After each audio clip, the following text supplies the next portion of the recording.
ਓਸ਼ੋ ਦਾ lecture. ਬਿਮਾਰੀ ਤਾਂ ਮਨੁੱਖ 'ਤੇ ਆਉਂਦੀ ਹੈ, ਪਰ ਮਨੁੱਖ ਖੁਦ ਵੀ ਇੱਕ ਬਿਮਾਰੀ ਹੈ। Man is a disease. ਇਹੀ ਉਹਦੀ ਤਕਲੀਫ ਹੈ, ਇਹੀ ਉਹਦੀ ਖੂਬੀ ਹੈ, ਇਹੀ ਉਹਦਾ ਸੁਭਾਗ ਹੈ, ਇਹੀ ਉਹਦਾ ਦੁਰਭਾਗ ਵੀ। ਜਿਨ੍ਹਾਂ ਅਰਥਾਂ 'ਚ ਮਨੁੱਖ ਇੱਕ ਪਰੇਸ਼ਾਨੀ, ਇੱਕ ਚਿੰਤਾ, ਇੱਕ ਤਣਾਓ, ਇੱਕ ਬਿਮਾਰੀ, ਇੱਕ ਰੋਗ ਹੈ, ਉਹਨਾਂ ਅਰਥਾਂ ਵਿੱਚ ਪ੍ਰਿਥਵੀ ਉੱਤੇ ਕੋਈ ਦੂਜਾ ਪਸ਼ੂ ਨਹੀਂ ਹੈ। ਉਸੇ ਰੋਗ ਨੇ ਮਨੁੱਖ ਨੂੰ ਸਾਰਾ ਵਿਕਾਸ ਦਿੱਤਾ ਹੈ, ਕਿਉਂਕਿ ਰੋਗ ਦਾ ਮਤਲਬ ਇਹ ਹੈ ਕਿ ਜਿੱਥੇ ਅਸੀਂ ਹਾਂ ਉੱਥੇ ਰਾਜ਼ੀ ਨਹੀਂ ਹੋ ਸਕਦੇ। ਅਸੀਂ ਜੋ ਹਾਂ ਉਹੀ ਹੋਣ ਨਾਲ ਰਾਜ਼ੀ ਨਹੀਂ ਹੋ ਸਕਦੇ। ਉਹ ਰੋਗ ਹੀ ਮਨੁੱਖ ਦੀ ਗਤੀ ਬਣਿਆ, ਰੈਸਟਲੈਸਨੈਸ ਬਣਿਆ, ਲੇਕਿਨ ਉਹੀ ਉਹਦਾ ਦੁਰਭਾਗ ਵੀ ਹੈ, ਕਿਉਂਕਿ ਉਹ ਜਿਹੋ ਜਿਹਾ ਹੈ, ਪਰੇਸ਼ਾਨ ਹੈ, ਅਸ਼ਾਂਤ ਹੈ, ਦੁਖੀ ਹੈ, ਪੀੜਤ ਹੈ। ਮਨੁੱਖ ਨੂੰ ਛੱਡ ਕੇ ਹੋਰ ਕੋਈ ਪਸ਼ੂ ਪਾਗਲ ਹੋਣ ਵਿੱਚ ਸਮਰੱਥ ਨਹੀਂ ਹੈ। ਜਦ ਤੱਕ ਕਿ ਮਨੁੱਖ ਕਿਸੇ ਪਸ਼ੂ ਨੂੰ ਪਾਗਲ ਨਾ ਕਰਨਾ ਚਾਹੇ, ਤਦ ਤੱਕ ਕੋਈ ਪਸ਼ੂ ਆਪਣੇ ਆਪ ਪਾਗਲ ਨਹੀਂ ਹੁੰਦਾ, ਨਿਊਰੋਟਿਕ ਨਹੀਂ ਹੁੰਦਾ। ਤਦ ਤੱਕ ਕੋਈ ਪਸ਼ੂ ਪਾਗਲ ਨਹੀਂ ਹੁੰਦੇ। ਸਰਕਸ 'ਚ ਪਾਗਲ ਹੋ ਜਾਂਦੇ ਹੈ, ਜੰਗਲ 'ਚ ਪਸ਼ੂ ਸ਼ੁਦਾਈ ਨਹੀਂ ਹੁੰਦੇ, ਅਜਾਇਬ ਘਰ ਵਿੱਚ, ਜ਼ੂ ਵਿੱਚ ਸ਼ੁਦਾਈ ਹੋ ਜਾਂਦੇ ਹੈ। ਕੋਈ ਪਸ਼ੂ ਆਤਮ ਹੱਤਿਆ ਨਹੀਂ ਕਰਦਾ, ਸੁਸਾਈਡ ਨਹੀਂ ਕਰਦਾ। ਸਿਰਫ ਆਦਮੀ ਇਕੱਲਾ ਆਤਮ ਹੱਤਿਆ ਕਰ ਸਕਦਾ ਹੈ। ਇਹ ਜੋ ਮਨੁੱਖ ਨਾਂ ਦਾ ਰੋਗ ਹੈ, ਇਸ ਰੋਗ ਨੂੰ ਸੋਚਣ, ਸਮਝਣ, ਹੱਲ ਕਰਨ ਦੇ ਦੋ ਉਪਾਅ ਕੀਤੇ ਗਏ ਹਨ। ਇੱਕ ਮੈਡੀਸਿਨਲ ਉਪਾਅ ਦਵਾਈਆਂ ਨਾਲ, ਅਤੇ ਦੂਜਾ ਧਿਆਨ ਹੈ ਉਪਾਅ ਮੈਡੀਟੇਸ਼ਨ। ਇਹ ਦੋਵੇਂ ਇੱਕ ਹੀ ਰੋਗ ਦਾ ਇਲਾਜ ਹਨ। ਇਸ ਨੂੰ ਜ਼ਰਾ ਕੁ ਸਮਝਣਾ ਚੰਗਾ ਹੋਏਗਾ ਕਿ ਔਖਦ ਸ਼ਾਸਤਰ, ਮੈਡੀਸਨ ਮਨੁੱਖ ਦੇ ਇੱਕ ਇੱਕ ਰੋਗ ਨਾਲ ਅਲੱਗ-ਅਲੱਗ ਸਲੂਕ ਕਰਦਾ ਹੈ। ਧਿਆਨ ਮਨੁੱਖ ਨੂੰ ਐਜ਼ ਅ ਹੋਲ ਬਿਮਾਰੀ ਮੰਨਦਾ ਹੈ, ਇੱਕ ਇੱਕ ਰੋਗ ਨੂੰ ਨਹੀਂ। ਧਿਆਨ ਮਨੁੱਖ ਦੀ ਸ਼ਖਸੀਅਤ ਨੂੰ ਬਿਮਾਰ ਮੰਨਦਾ ਹੈ। ਔਖਦ ਸ਼ਾਸਤਰ ਮਨੁੱਖ ਦੇ ਉੱਪਰ ਬਿਮਾਰੀਆਂ ਆਉਂਦੀਆਂ ਹਨ, ਚਲੀਆਂ ਜਾਂਦੀਆਂ ਹਨ, ਸਰੀਰਕ ਹਨ, ਅਜਿਹਾ ਮੰਨਦਾ ਹੈ। ਪਰ ਹੌਲੀ ਹੌਲੀ ਇਹ ਦੂਰੀ ਘੱਟ ਹੋਏਗੀ ਅਤੇ ਮੈਡੀਕਲ ਸਾਇੰਸ ਨੇ ਸੋਚਣਾ ਸ਼ੁਰੂ ਕੀਤਾ ਹੈ ਕਿ don't treat the disease, treat the patient. ਨਾ ਕਰੋ ਇਲਾਜ ਬਿਮਾਰੀ ਦਾ, ਬਿਮਾਰ ਦਾ ਇਲਾਜ ਕਰੋ। ਇਹ ਬੜੀ ਕੀਮਤੀ ਗੱਲ ਹੈ, ਕਿਉਂਕਿ ਇਹਦਾ ਮਤਲਬ ਇਹ ਹੈ ਕਿ ਬਿਮਾਰੀ ਵੀ ਬਿਮਾਰ ਦੇ ਜੀਣ ਦਾ ਇੱਕ ਢੰਗ ਹੈ, ਵੇ ਆਫ ਲਾਈਫ ਹੈ। ਹਰ ਬੰਦਾ ਇੱਕੋ ਜਿਹਾ ਬਿਮਾਰ ਨਹੀਂ ਹੋ ਸਕਦਾ। ਬਿਮਾਰੀਆਂ ਵੀ ਇੰਡੀਵਿਜੂਅਲਿਟੀ ਰੱਖਦੀਆਂ ਹਨ, ਸ਼ਖਸੀਅਤ ਰੱਖਦੀਆਂ ਹਨ। ਅਜਿਹਾ ਨਹੀਂ ਹੈ ਕਿ ਮੈਂ ਤਪਦਿਕ ਰੋਗ TB ਨਾਲ ਬਿਮਾਰ ਹੋਵਾਂ ਅਤੇ ਤੁਸੀਂ ਵੀ ਹੋਵੋ, ਤਾਂ ਅਸੀਂ ਦੋਵੇਂ ਇੱਕ ਤਰ੍ਹਾਂ ਹੀ ਬਿਮਾਰ ਹੋਵਾਂਗੇ। ਸਾਡੀ TB ਵੀ ਦੋ ਤਰ੍ਹਾਂ ਦੀ ਹੋਏਗੀ, ਕਿਉਂਕਿ ਅਸੀਂ ਦੋ ਵਿਅਕਤੀ ਹਾਂ। ਅਤੇ ਹੋ ਸਕਦਾ ਹੈ ਕਿ ਜਿਹੜਾ ਇਲਾਜ ਮੇਰੀ TB ਨੂੰ ਠੀਕ ਕਰੇ, ਉਹ ਤੁਹਾਡੀ TB ਨੂੰ ਠੀਕ ਨਾ ਕਰ ਸਕੇ। ਇਸ ਲਈ ਗੱਲ ਗਹਿਰਾਈ 'ਚ ਬਿਮਾਰੀ ਨਹੀਂ ਹੈ, ਬਹੁਤ ਗਹਿਰਾਈ ਵਿੱਚ ਬਿਮਾਰ ਹੈ। ਔਖਦ ਸ਼ਾਸਤਰ, ਮੈਡੀਸਨ ਆਦਮੀ ਦੇ ਉੱਪਰ ਦੀਆਂ ਬਿਮਾਰੀਆਂ ਨੂੰ ਪਕੜਦਾ ਹੈ। ਮੈਡੀਟੇਸ਼ਨ, ਧਿਆਨ ਦਾ ਸ਼ਾਸਤਰ ਆਦਮੀ ਨੂੰ ਗਹਿਰਾਈ ਤੋਂ ਪਕੜਦਾ ਹੈ। ਇਸ ਨੂੰ ਇਉਂ ਕਹਿ ਸਕਦੇ ਹਾਂ, ਦਵਾਈ ਮਨੁੱਖ ਨੂੰ ਉੱਪਰ ਤੋਂ ਨਰੋਆ ਕਰਨ ਦੀ ਚੇਸ਼ਟਾ ਕਰਦੀ ਹੈ, ਧਿਆਨ ਮਨੁੱਖ ਨੂੰ ਅੰਦਰ ਤੋਂ ਨਰੋਆ ਕਰਨ ਦੀ ਚੇਸ਼ਟਾ ਕਰਦਾ ਹੈ। ਨਾ ਤਾਂ ਧਿਆਨ ਮੁਕੰਮਲ ਹੋ ਸਕਦਾ ਹੈ ਔਖਦ ਸ਼ਾਸਤਰ ਦੇ ਬਿਨਾਂ, ਅਤੇ ਨਾ ਔਖਦ ਸ਼ਾਸਤਰ ਮੁਕੰਮਲ ਹੋ ਸਕਦਾ ਹੈ ਧਿਆਨ ਦੇ ਬਿਨਾਂ। ਅਸਲ 'ਚ ਆਦਮੀ ਕਿਉਂਕਿ ਦੋਨੋਂ ਹੈ, ਭਾਸ਼ਾ ਠੀਕ ਨਹੀਂ ਹੈ ਕਹਿਣਾ ਕਿ ਆਦਮੀ ਦੋਨੋਂ ਹੈ। ਮਨੁੱਖ ਹਜ਼ਾਰਾਂ ਵਰ੍ਹਿਆਂ ਤੋਂ ਇਸ ਤਰ੍ਹਾਂ ਸੋਚਦਾ ਰਿਹਾ ਹੈ ਕਿ ਆਦਮੀ ਦਾ ਸਰੀਰ ਅਲੱਗ ਹੈ, ਆਦਮੀ ਦੀ ਆਤਮਾ ਅਲੱਗ ਹੈ। ਇਸ ਸੋਚਣੀ ਦੇ ਖਤਰਨਾਕ ਨਤੀਜੇ ਹੋਏ। ਇੱਕ ਨਤੀਜਾ ਤਾਂ ਇਹ ਵੀ ਹੋਇਆ ਕਿ ਕੁਝ ਲੋਕਾਂ ਨੇ ਆਤਮਾ ਨੂੰ ਹੀ ਮਨੁੱਖ ਮੰਨ ਲਿਆ, ਸਰੀਰ ਦੀ ਅਣਗੌਲੀ ਕਰ ਦਿੱਤੀ।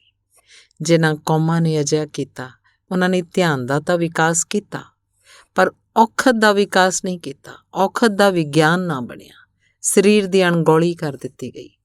ਇਹਦੇ ਉਲਟ ਕੁਝ ਕੰਮਾਂ ਨੇ ਆਦਮੀ ਨੂੰ ਸਰੀਰ ਮੰਨ ਲਿਆ ਅਤੇ ਉਹਦੀ ਆਤਮਾ ਦੇ ਸੰਬੰਧ ਵਿੱਚ ਉਹਨਾਂ ਦੀ ਕੋਈ ਗਤੀ ਨਾ ਹੋ ਪਾਈ। ਜਦ ਕਿ ਮਨੁੱਖ ਦੋਨੋਂ ਹੈ, ਇਕੱਠਾ ਕਹਿ ਰਹੇ ਹਾਂ ਕਿ ਭਾਸ਼ਾ 'ਚ ਜ਼ਰਾ ਭੁੱਲ ਹੋ ਰਹੀ ਹੈ। ਜਦ ਅਸੀਂ ਕਹਿੰਦੇ ਹਾਂ ਦੋਨੋਂ ਹੈ ਇਕੱਠਾ, ਤਾਂ ਅਜਿਹਾ ਭਰਮ ਜ਼ਰਾ ਹੁੰਦਾ ਕਿ ਦੋ ਚੀਜ਼ਾਂ ਹਨ, ਜੁੜੀਆਂ ਹੋਈਆਂ ਨਹੀਂ। ਅਸਲ ਵਿੱਚ ਆਦਮੀ ਦਾ ਸਰੀਰ ਤੇ ਆਦਮੀ ਦੀ ਆਤਮਾ ਇੱਕ ਹੀ ਚੀਜ਼ ਦੇ ਦੋ ਸਿਰੇ ਹਨ। ਜੇਕਰ ਠੀਕ ਤਰ੍ਹਾਂ ਨਾਲ ਅਸੀਂ ਕਹੀਏ ਤਾਂ ਅਸੀਂ ਇਹ ਨਹੀਂ ਕਹਿ ਸਕਦੇ ਕਿ ਬਾਡੀ ਪਲੱਸ ਸੋਲ।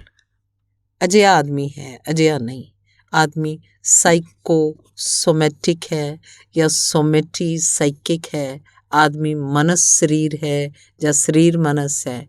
ਮੇਰੀ ਦ੍ਰਿਸ਼ਟੀ 'ਚ ਆਤਮਾ ਦਾ ਜਿਹੜਾ ਹਿੱਸਾ ਸਾਡੀਆਂ ਇੰਦਰੀਆਂ ਦੀ ਪਕੜ 'ਚ ਆ ਜਾਂਦਾ ਹੈ ਉਹਦਾ ਨਾਂ ਸਰੀਰ ਹੈ, ਅਤੇ ਆਤਮਾ ਦਾ ਜਿਹੜਾ ਹਿੱਸਾ ਸਾਡੀਆਂ ਇੰਦਰੀਆਂ ਦੀ ਪਕੜ ਦੇ ਬਾਹਰ ਰਹਿ ਜਾਂਦਾ ਹੈ ਉਹਦਾ ਨਾਂ ਆਤਮਾ ਹੈ।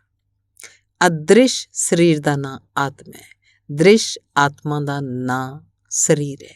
ਇਹ ਦੋ ਚੀਜ਼ਾਂ ਨਹੀਂ ਹਨ, ਇਹ ਦੋ ਵਜੂਦ ਨਹੀਂ ਹਨ, ਇਹ ਇੱਕ ਹੀ ਵਜੂਦ ਦੀਆਂ ਤਰੰਗ ਅਵਸਥਾਵਾਂ ਹਨ। ਅਸਲ 'ਚ ਦੋ ਦੁਐਤ ਡਿਓਲਿਟੀ ਦੀ ਧਾਰਨਾ ਨੇ ਮਨੁੱਖ ਜਾਤੀ ਨੂੰ ਬੜੀ ਹਾਨੀ ਪਹੁੰਚਾਈ ਹੈ। ਹਮੇਸ਼ਾ ਅਸੀਂ ਦੋ ਦੀ ਭਾਸ਼ਾ 'ਚ ਸੋਚਦੇ ਰਹੇ ਅਤੇ ਮੁਸੀਬਤ ਹੋਈ। ਪਹਿਲਾਂ ਅਸੀਂ ਸੋਚਦੇ ਸੀ ਮੈਟਰ ਅਤੇ ਐਨਰਜੀ, ਹੁਣ ਅਸੀਂ ਅਜਿਹਾ ਨਹੀਂ ਸੋਚਦੇ। ਹੁਣ ਅਸੀਂ ਕਹਿੰਦੇ ਹਾਂ ਮੈਟਰ ਇਜ਼ ਐਨਰਜੀ। ਹੁਣ ਅਸੀਂ ਕਹਿੰਦੇ ਹਾਂ ਪਦਾਰਥ ਦੀ ਸ਼ਕਤੀ ਹੈ। ਸੱਚ ਤਾਂ ਇਹ ਹੈ ਕਿ ਪੁਰਾਣੀ ਭਾਸ਼ਾ ਸਾਨੂੰ ਦਿੱਕਤ ਦੇ ਰਹੀ ਹੈ। ਪਦਾਰਥ ਹੀ ਸ਼ਕਤੀ ਹੈ, ਅਜਿਹਾ ਕਹਿਣਾ ਵੀ ਠੀਕ ਨਹੀਂ ਹੈ।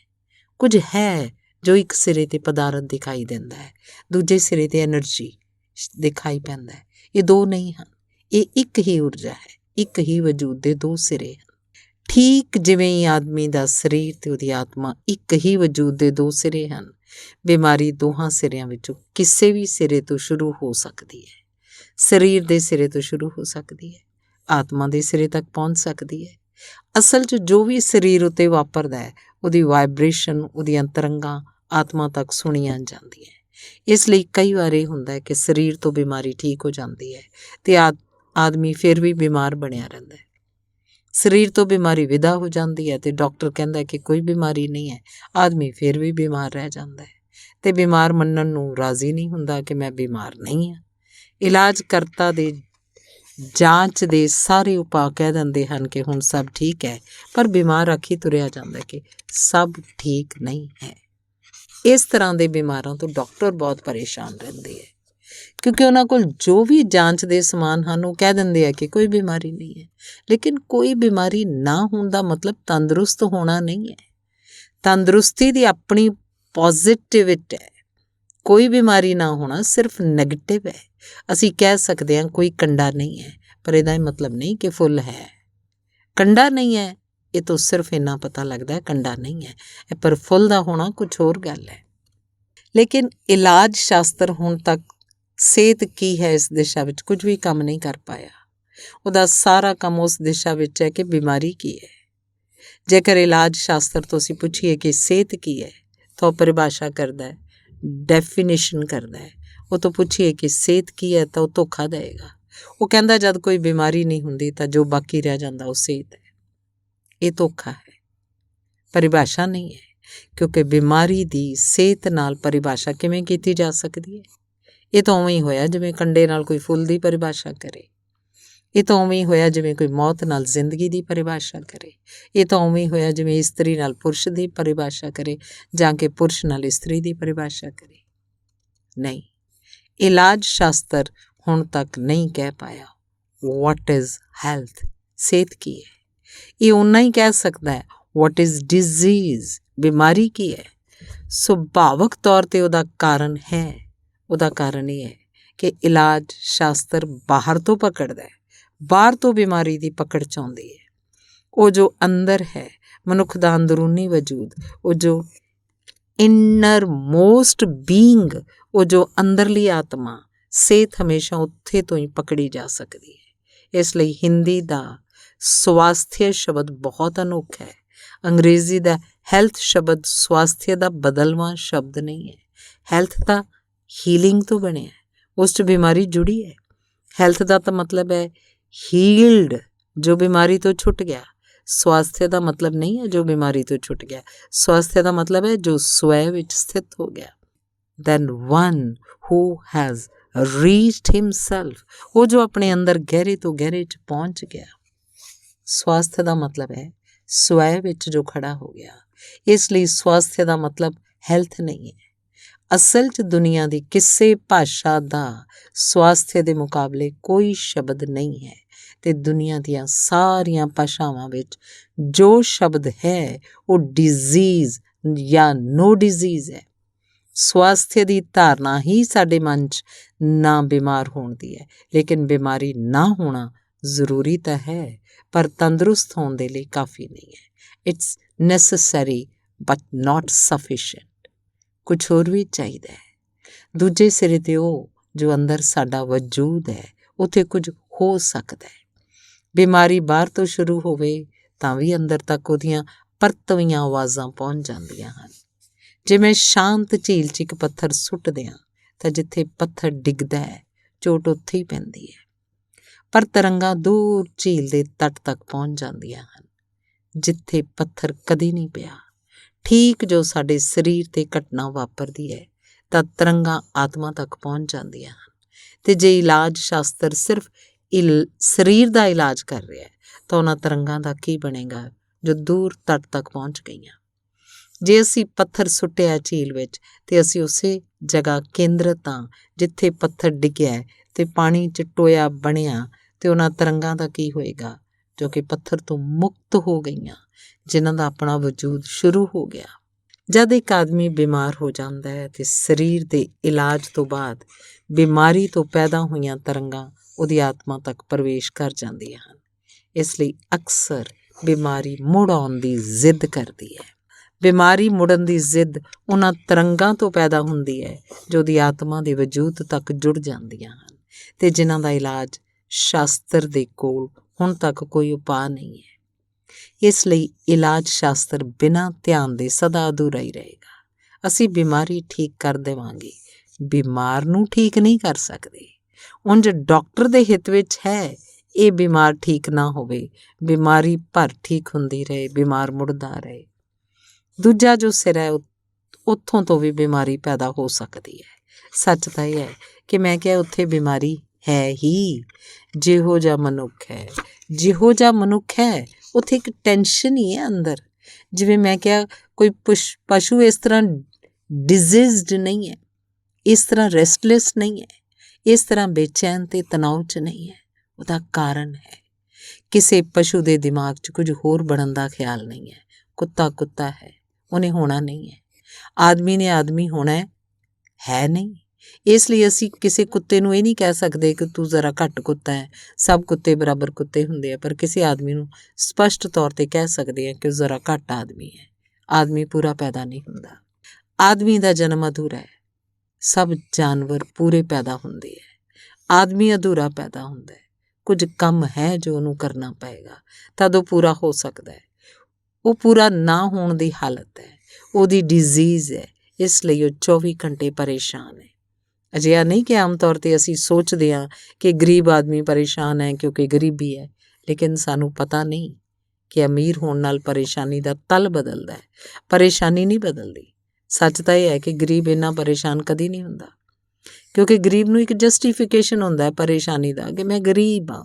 ਅਮੀਰ ਨੂੰ ਉਹ ਜਸਟੀਫਿਕੇਸ਼ਨ ਵੀ ਨਹੀਂ ਰਹਿ ਜਾਂਦਾ, ਉਹ ਕਾਰਨ ਵੀ ਨਹੀਂ ਦੱਸ ਸਕਦਾ ਕਿ ਉਹ ਪਰੇਸ਼ਾਨ ਕਿਉਂ ਹੈ। ਅਤੇ ਜਦ ਪਰੇਸ਼ਾਨੀ ਅਕਾਰਨ ਹੁੰਦੀ ਹੈ ਤਦ ਪਰੇਸ਼ਾਨੀ ਭਿਆਨਕ ਹੁੰਦੀ ਹੈ। ਕਾਰਨ ਨਾਲ ਰਾਹਤ ਮਿਲਦੀ ਹੈ, ਕੰਸੋਲੇਸ਼ਨ ਮਿਲਦਾ ਹੈ, ਕਿਉਂਕਿ ਕਾਰਨ ਤੋਂ ਇਹ ਭਰੋਸਾ ਹੁੰਦਾ ਹੈ ਕਿ ਕੱਲ੍ਹ ਕਾਰਨ ਨੂੰ ਅਲੱਗ ਵੀ ਕਰ ਸਕਾਂਗੇ। ਪਰ ਜਦੋਂ ਕੋਈ ਬਿਮਾਰੀ ਅਕਾਰਨ ਖੜੀ ਹੋ ਜਾਂਦੀ ਹੈ ਤਦ ਕਠਿਨਾਈ ਸ਼ੁਰੂ ਹੋ ਜਾਂਦੀ ਹੈ। ਇਸ ਲਈ ਗਰੀਬ ਮੁਲਕਾਂ ਨੇ ਬਹੁਤ ਦੁੱਖ ਸਹੇ ਹੈ। ਜਿਸ ਦਿਨ ਇਹ ਅਮੀਰ ਹੋਣਗੇ ਉਸ ਦਿਨ ਉਹਨਾਂ ਨੂੰ ਪਤਾ ਲੱਗੇਗਾ ਕਿ ਅਮੀਰ ਮੁਲਕਾਂ ਦੇ ਆਪਣੇ ਦੁੱਖ ਹਨ। ਹਾਲਾਂਕਿ ਮੈਂ ਪਸੰਦ ਕਰਾਂਗਾ ਗਰੀਬ ਦੇ ਦੁੱਖ ਦੀ ਬਜਾਏ ਅਮੀਰ ਦਾ ਦੁੱਖ ਚੁਣਨ ਯੋਗ ਹੈ। ਜੇ ਦੁੱਖ ਹੀ ਚੁਣਨਾ ਹੋਵੇ ਤਾਂ ਅਮੀਰ ਦਾ ਹੀ ਦੁੱਖ ਚੁਣਨਾ ਚਾਹੀਦਾ ਹੈ। ਅੱਜ ਅਮਰੀਕਾ ਜਿੰਨਾ ਬੇਚੈਨ ਅਤੇ ਪਰੇਸ਼ਾਨ ਹੈ ਉਹਨਾਂ ਅੱਜ ਪ੍ਰਿਥਵੀ ਉੱਤੇ ਕੋਈ ਵੀ ਨਹੀਂ ਹੈ। ਜਿੰਨੀ ਸਹੂਲਤ ਅਮਰੀਕਾ ਦੇ ਕੋਲ ਹੈ ਉਨੀ ਕਦੀ ਕਿਸੇ ਸਮਾਜ ਦੇ ਕੋਲ ਨਹੀਂ ਸੀ। ਅਸਲ 'ਚ ਅਮਰੀਕਾ 'ਚ ਪਹਿਲੀ ਦਫਾ ਡਿਸਇਲਿਊਜ਼ਨਮੈਂਟ ਹੋਇਆ, ਪਹਿਲੀ ਦਫਾ ਭਰਮ ਟੁੱਟ ਗਿਆ। ਅਮਰੀਕਾ ਨੂੰ ਪਹਿਲੀ ਦਫਾ ਪਤਾ ਲੱਗਣਾ ਸ਼ੁਰੂ ਹੋਇਆ ਕਿ ਕਾਰਨ ਨਹੀਂ ਹੈ, ਪਰੇਸ਼ਾਨੀ ਕਾਰਨ ਦੀ ਵਜ੍ਹਾ ਨਾਲ ਨਹੀਂ ਹੈ। ਆਦਮੀ ਪਰੇਸ਼ਾਨ ਹੈ, ਉਹ ਨਵੀਂ ਪਰੇਸ਼ਾਨੀ ਲੱਭ ਲੈਂਦਾ ਹੈ। ਉਹ ਜੋ ਉਹਦੇ ਅੰਦਰ ਇੱਕ ਵਜੂਦ ਹੈ ਉਹ 24 ਘੰਟੇ ਮੰਗ ਕਰ ਰਿਹਾ ਹੈ, ਉਹਦੀ ਮੰਗ ਜੋ ਹੈ ਉਹ ਬੇਕਾਰ ਹੋ ਜਾਂਦੀ ਹੈ। ਉਹ ਜੋ ਨਹੀਂ ਹੈ ਉਹਨੂੰ ਪਾਉਣ ਦੀ ਲਗਾਤਾਰ ਚੇਸ਼ਟਾ ਵਿੱਚ ਹੈ। ਨੀਤਸ਼ੇ ਨੇ ਕਿਤੇ ਕਿਹਾ ਕਿ ਆਦਮੀ ਇੱਕ ਪੁਲ ਹੈ, ਅ ਸਪੇਸ ਬਿਟਵੀਨ ਟੂ ਇੰਪੋਸੀਬਿਲਿਟੀਜ਼, ਦੋ ਅਸੰਭਾਵਨਾਵਾਂ ਦੇ ਵਿਚਾਲੇ ਫੈਲਿਆ ਹੋਇਆ ਪੁਲ, ਲਗਾਤਾਰ ਅਸੰਭਵ ਦੇ ਲਈ ਤਾਂਘਵਾਨ, ਪੂਰਾ ਹੋਣ ਦੇ ਲਈ ਤਾਂਘਦਾ। ਇਸ ਪੂਰੇ ਹੋਣ ਦੀ ਤਾਂਘ ਤੋਂ ਸਾਰੇ ਧਰਮ ਪੈਦਾ ਹੋਏ ਅਤੇ ਇਹ ਜਾਣਨਾ ਉਪਯੋਗੀ ਹੋਏਗਾ ਕਿ ਇੱਕ ਦਿਨ ਧਰਮ ਗੁਰੂ ਹੀ ਇਲਾਜ ਕਰਤਾ ਸੀ, ਪੁਰੋਹਿਤ ਹੀ ਇਲਾਜ ਕਰਤਾ ਸੀ, ਉਹੀ ਪ੍ਰੀਸਟ ਸੀ, ਉਹੀ ਡਾਕਟਰ ਸੀ।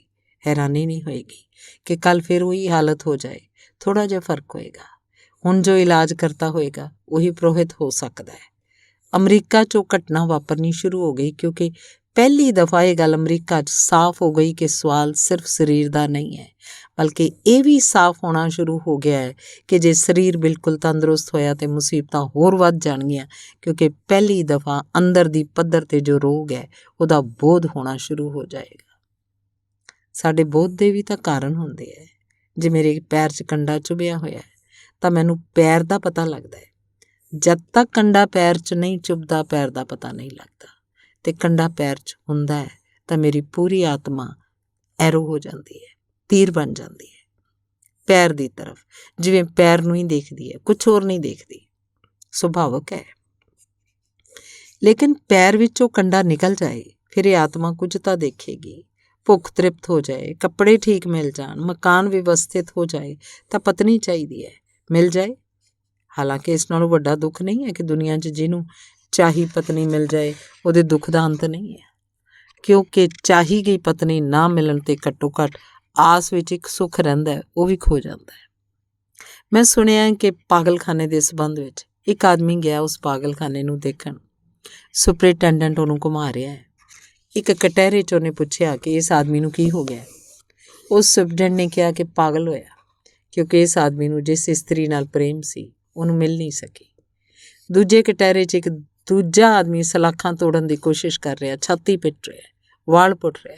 ਪੁੱਛਿਆ ਇਸ ਆਦਮੀ ਨੂੰ ਕੀ ਹੋ ਗਿਆ, ਤਾਂ ਉਸ ਸੁਪਰਿੰਟੈਂਡੈਂਟ ਨੇ ਕਿਹਾ ਕਿ ਇਹਨੂੰ ਉਹੀ ਇਸਤਰੀ ਮਿਲ ਗਈ ਜੋ ਉਹਨੂੰ ਨਹੀਂ ਮਿਲ ਪਾਈ, ਇਸ ਲਈ ਪਾਗਲ ਹੋ ਗਿਆ। ਪਹਿਲਾ ਆਦਮੀ ਪ੍ਰੇਮਿਕਾ ਨਾ ਮਿਲਣ ਦੇ ਕਾਰਨ ਉਹਦੀ ਫੋਟੋ ਛਾਤੀ ਨਾਲ ਲਾ ਕੇ ਆਨੰਦ 'ਚ ਪਾਗਲ ਸੀ। ਦੂਜਾ ਸਿਰ ਭੰਨ ਰਿਹਾ ਸੀ ਸਲਾਖਾਂ 'ਚ। ਧੰਨ ਭਾਗੀ ਹਨ ਉਹ ਪ੍ਰੇਮੀ ਜਿਨ੍ਹਾਂ ਨੂੰ ਪ੍ਰੇਮਿਕਾ ਨਹੀਂ ਮਿਲ ਪਾਈਆਂ। ਅਸਲ 'ਚ ਜੋ ਸਾਨੂੰ ਨਹੀਂ ਮਿਲ ਪਾਉਂਦਾ ਉਹਦੇ ਲਈ ਅਸੀਂ ਸਦਾ ਹੀ ਆਸ ਬਣ ਕੇ ਜੀ ਪਾਉਂਦੇ ਹਾਂ। ਮਿਲਦਿਆਂ ਹੀ ਆਸ ਟੁੱਟ ਜਾਂਦੀ ਹੈ, ਅਸੀਂ ਖਾਲੀ ਹੋ ਜਾਂਦੇ ਹਾਂ। ਜਿਸ ਦਿਨ ਇਲਾਜ ਕਰਤਾ ਸਰੀਰ ਤੋਂ ਆਦਮੀ ਨੂੰ ਛੁਟਕਾਰਾ ਦਿਵਾ ਦੇਗਾ, ਉਸ ਦਿਨ ਇਲਾਜ ਕਰਤਾ ਨੂੰ ਦੂਜਾ ਕੰਮ ਪੂਰਾ ਕਰਨਾ ਪਏਗਾ। ਜਿਸ ਦਿਨ ਅਸੀਂ ਆਦਮੀ ਨੂੰ ਬਿਮਾਰੀ ਤੋਂ ਮੁਕਤ ਕਰ ਦੇਵਾਂਗੇ, ਉਸ ਦਿਨ ਅਸੀਂ ਆਦਮੀ ਨੂੰ ਪਹਿਲੀ ਦਫਾ ਅਧਿਆਤਮਕ ਬਿਮਾਰੀ ਨੂੰ ਪੈਦਾ ਕਰਨ ਦੀ ਸਥਿਤੀ ਦੇਵਾਂਗੇ। ਉਹ ਪਹਿਲੀ ਦਫਾ ਅੰਦਰ ਪਰੇਸ਼ਾਨ ਹੋਏਗਾ, ਸੋਚਣਾ ਸ਼ੁਰੂ ਕਰੇਗਾ ਕਿ ਹੁਣ ਸਭ ਠੀਕ ਹੋ ਗਿਆ, ਪਰ ਕੁਝ ਵੀ ਠੀਕ ਨਹੀਂ ਹੈ। ਬਹੁਤ ਹੈਰਾਨੀ ਦੀ ਗੱਲ ਇਹ ਹੈ ਕਿ ਹਿੰਦੁਸਤਾਨ ਦੇ ਅੰਦਰ 24 ਤੀਰਥੰਕਰ ਰਾਜਿਆਂ ਦੇ ਬੇਟੇ ਹਨ, ਬੁੱਧ ਰਾਜਾ ਦੇ ਬੇਟੇ ਹਨ, ਰਾਮ, ਕ੍ਰਿਸ਼ਨ, ਇਹ ਸਭ ਸ਼ਾਹੀ ਪਰਿਵਾਰਾਂ 'ਚੋਂ ਆਏ ਹਨ। ਇਹਨਾਂ ਦੀ ਬੇਚੈਨੀ ਸਰੀਰ ਦੇ ਤਲ 'ਤੇ ਖਤਮ ਹੋ ਗਈ ਹੈ, ਇਹਨਾਂ ਦੀ ਬੇਚੈਨੀ ਅੰਦਰ ਦੇ ਤਲ ਤੋਂ ਸ਼ੁਰੂ ਹੋ ਗਈ ਹੈ। ਮੈਡੀਸਨ ਆਦਮੀ ਨੂੰ ਉੱਪਰ ਤੋਂ ਸਰੀਰ ਦੀ ਵਿਵਸਥਾ ਅਤੇ ਬਿਮਾਰੀ ਤੋਂ ਮੁਕਤ ਕਰਨ ਦੀ ਚੇਸ਼ਟਾ ਹੈ। ਧਿਆਨ ਰਹੇ, ਆਦਮੀ ਸਾਰੀ ਬਿਮਾਰੀ ਤੋਂ ਮੁਕਤ ਹੋ ਕੇ ਵੀ ਆਦਮੀ ਹੋਣ ਦੀ ਬਿਮਾਰੀ ਤੋਂ ਮੁਕਤ ਨਹੀਂ ਹੁੰਦਾ। ਉਹ ਜੋ ਆਦਮੀ ਹੋਣ ਦੀ ਬਿਮਾਰੀ ਹੈ ਉਹ ਅਸੰਭਵ ਦੀ ਚਾਹ ਹੈ। ਉਹ ਜੋ ਆਦਮੀ ਹੋਣ ਦੀ ਬਿਮਾਰੀ ਹੈ ਉਹ ਕਿਸੇ ਵੀ ਚੀਜ਼ ਤੋਂ ਤ੍ਰਿਪਤ ਨਾ ਹੋਣਾ ਹੈ। ਉਹ ਜੋ ਆਦਮੀ ਹੋਣ ਦੀ ਬਿਮਾਰੀ ਹੈ ਉਹ ਸਦਾ ਜੋ ਮਿਲ ਜਾਏ ਉਹਨੂੰ ਫਜ਼ੂਲ ਕਰ ਦੇਣਾ ਹੈ, ਅਤੇ ਜੋ ਨਹੀਂ ਮਿਲਿਆ ਉਹਦੀ ਸਾਰਥਕਤਾ ਵਿੱਚ ਲੱਗ ਜਾਣਾ ਹੈ। ਉਹ ਆਦਮੀ ਹੋਣ ਦੀ ਬਿਮਾਰੀ ਦਾ ਇਲਾਜ ਧਿਆਨ ਹੈ। ਬਿਮਾਰੀਆਂ ਦਾ ਇਲਾਜ ਹੈ ਇਲਾਜ ਕਰਤਾ ਦੇ ਕੋਲ, ਪਰ ਉਹ ਜੋ ਆਦਮੀ ਹੋਣ ਦੀ ਬਿਮਾਰੀ ਹੈ ਉਸ ਬਿਮਾਰੀ ਦਾ ਇਲਾਜ ਧਿਆਨ ਦੇ ਕੋਲ ਹੈ। ਅਤੇ ਉਸ ਦਿਨ ਇਲਾਜ ਸ਼ਾਸਤਰ ਪੂਰਾ ਹੋ ਸਕੇਗਾ ਜਿਸ ਦਿਨ ਅਸੀਂ ਆਦਮੀ ਦੇ ਅੰਦਰ ਦੇ ਸਿਰੇ ਨੂੰ ਵੀ ਸਮਝ ਲਈਏ ਅਤੇ ਉਹਦੇ ਨਾਲ ਵੀ ਸ਼ੁਰੂ ਕਰ ਦਈਏ, ਕਿਉਂਕਿ ਮੇਰੀ ਆਪਣੀ ਸਮਝ ਅਜਿਹੀ ਹੈ ਕਿ ਅੰਦਰਲੇ ਸਿਰੇ 'ਤੇ ਉਹ ਜੋ ਬਿਮਾਰ ਆਦਮੀ ਬੈਠਾ ਹੋਇਆ ਹੈ ਉਹ ਹਜ਼ਾਰਾਂ ਤਰ੍ਹਾਂ ਦੀਆਂ ਬਿਮਾਰੀਆਂ ਬਾਹਰ ਦੇ ਸਿਰੇ 'ਤੇ ਵੀ ਪੈਦਾ ਕਰਦਾ ਹੈ। ਸਰੀਰ 'ਤੇ ਬਿਮਾਰੀ ਪੈਦਾ ਹੋਏ ਤਾਂ ਉਹਦੀ ਵਾਈਬ੍ਰੇਸ਼ਨ, ਉਹਦੀਆਂ ਤਰੰਗਾਂ ਅੰਤਰ-ਆਤਮਾ ਤੱਕ ਪਹੁੰਚ ਜਾਂਦੀਆਂ। ਜੇ ਅੰਤਰ-ਆਤਮਾ ਬਿਮਾਰ ਹੋਵੇ ਤਾਂ ਉਹਦੀਆਂ ਤਰੰਗਾਂ ਵੀ ਸਰੀਰ ਦੇ ਸਿਰੇ ਤੱਕ ਆਉਂਦੀਆਂ ਹਨ। ਇਸੇ ਲਈ ਤਾਂ ਦੁਨੀਆ 'ਚ ਹਜ਼ਾਰਾਂ ਤਰ੍ਹਾਂ ਦੇ ਇਲਾਜ ਚੱਲਦੇ ਹਨ, ਹਜ਼ਾਰਾਂ ਤਰ੍ਹਾਂ ਦੀਆਂ ਪੈਥੀਜ਼ ਹਨ ਦੁਨੀਆ 'ਚ। ਇਹ ਹੋ ਨਹੀਂ ਸਕਦਾ ਇਹ ਹੋਣਾ ਨਹੀਂ ਚਾਹੀਦਾ। ਜੇਕਰ ਪੈਥੋਲੋਜੀ ਇੱਕ ਸਾਇੰਸ ਹੈ ਤੇ ਹਜ਼ਾਰਾਂ ਤਰ੍ਹਾਂ ਦੀ ਨਹੀਂ ਹੋ ਸਕਦੀ, ਲੇਕਿਨ ਹਜ਼ਾਰਾਂ ਤਰ੍ਹਾਂ ਦੀਆਂ ਹੋ ਸਕਦੀਆਂ ਹਨ, ਕਿਉਂਕਿ ਆਦਮੀ ਦੀਆਂ ਬਿਮਾਰੀਆਂ ਹਜ਼ਾਰਾਂ ਤਰ੍ਹਾਂ ਦੀਆਂ ਹਨ। ਕੁਝ ਬਿਮਾਰੀਆਂ ਨੂੰ ਐਲੋਪੈਥੀ ਫਾਇਦਾ ਪੁਜਾ ਹੀ ਨਹੀਂ ਸਕਦੀ। ਜਿਹੜੀਆਂ ਬਿਮਾਰੀਆਂ ਅੰਦਰ ਤੋਂ ਬਾਹਰ ਦੀ ਤਰਫ ਆਉਂਦੀਆਂ ਹੋਣ, ਉਹਨਾਂ ਦੇ ਲਈ ਐਲੋਪੈਥੀ ਇੱਕਦਮ ਬੇਅਰਥ ਹੀ ਹੋ ਜਾਂਦੀ ਹੈ। ਜਿਹੜੀਆਂ ਬਿਮਾਰੀਆਂ ਬਾਹਰ ਤੋਂ ਅੰਦਰ ਦੀ ਤਰਫ ਜਾਂਦੀਆਂ, ਉਹਨਾਂ ਲਈ ਐਲੋਪੈਥੀ ਬੜੀ ਸਾਰਥਕ ਹੋ ਜਾਂਦੀ ਹੈ। ਜਿਹੜੀਆਂ ਬਿਮਾਰੀਆਂ ਅੰਦਰ ਤੋਂ ਬਾਹਰ ਦੀ ਤਰਫ ਆਉਂਦੀਆਂ ਹੋਣ, ਉਹ ਬਿਮਾਰੀਆਂ ਸਰੀਰਕ ਹੁੰਦੀਆਂ ਹੀ ਨਹੀਂ, ਸਰੀਰ ਉੱਤੇ ਸਿਰਫ ਪ੍ਰਗਟ ਹੁੰਦੀਆਂ। ਉਹਨਾਂ ਦੇ ਹੋਣ ਦਾ ਤਲ ਸਦਾ ਹੀ ਸਾਈਕਿਕ ਜਾਂ ਉਹ ਗਹਿਰਾਈ 'ਚ ਸਪਿਰਿਚੁਅਲ ਹੁੰਦਾ ਹੈ, ਜਾਂ ਤਾਂ ਮਾਨਸਿਕ ਹੁੰਦਾ ਹੈ ਜਾਂ ਅਧਿਆਤਮਕ ਹੁੰਦਾ ਹੈ। ਹੁਣ ਜਿਸ ਆਦਮੀ ਨੂੰ ਮਾਨਸਿਕ ਬਿਮਾਰੀ ਹੈ, ਇਹਦਾ ਅਰਥ ਹੋਇਆ ਉਹਨੂੰ ਸਰੀਰਕ ਇਲਾਜ ਕੋਈ ਫਾਇਦਾ ਨਹੀਂ ਪੁਜਾ ਸਕੇਗਾ, ਸ਼ਾਇਦ ਨੁਕਸਾਨ ਕਰੇ, ਕਿਉਂਕਿ ਇਲਾਜ ਕੁਝ ਕਰੇਗਾ ਆਦਮੀ ਦੇ ਨਾਲ, ਅਤੇ ਉਹਦਾ ਕੁਝ ਕਰਨਾ ਜੇਕਰ ਫਾਇਦਾ ਨਹੀਂ ਕਰਦਾ ਤਾਂ ਨੁਕਸਾਨ ਕਰੇਗਾ। ਸਿਰਫ ਉਹੀ ਇਲਾਜ ਨੁਕਸਾਨ ਨਹੀਂ ਪੁਜਾਉਂਦੇ ਜੋ ਫਾਇਦਾ ਵੀ ਨਹੀਂ ਪੁਜਾ ਸਕਦੇ। ਜਿਵੇਂ ਹੋਮਿਓਪੈਥੀ ਕੋਈ ਨੁਕਸਾਨ ਨਹੀਂ ਪੁਜਾਉਂਦੀ, ਪਰ ਹੋਮਿਓਪੈਥੀ ਤੋਂ ਫਾਇਦਾ ਹੁੰਦਾ ਹੈ, ਨੁਕਸਾਨ ਨਹੀਂ ਪੁਜਾ ਸਕਦੀ।